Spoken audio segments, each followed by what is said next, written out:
মাধ্যমে শিখেছি। আর আমাদের জমানো আয় করা টাকার থেকে আমি এইসব ভগবানের সাজের জিনিসপত্র কিনেছি। আর এইসব জিনিসপত্র কেনা হচ্ছে হাসনাবাদ পুরনো বাজার থেকে। বড় হয়ে কি হতে চান?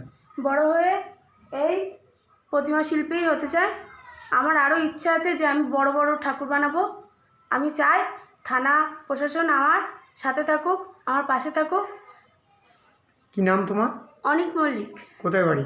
হিঙ্গলগঞ্জ, পথের দাবি, মালোপাড়ায়। আপনার বাবার নাম? মানুষ মল্লিক। দেখে খুব ভালো লাগলো যে একটুখানি বয়সের অল্প বয়সের ছেলে এই যে সুন্দর একটা ঠাকুর তৈরি করছে। এর ভবিষ্যৎ আরও ভালো হোক, আরও বেশি ইয়ে হোক, এইটাই আমরা আশা করি, কামনা করি। কোথায় করছে এটা? এটা পথের দাবি। আপনার নাম? জগবন্ধু দাস। যে কোনো খবরের জন্য যোগাযোগ করুন 7099017330 এবং 7099017110 নম্বরে।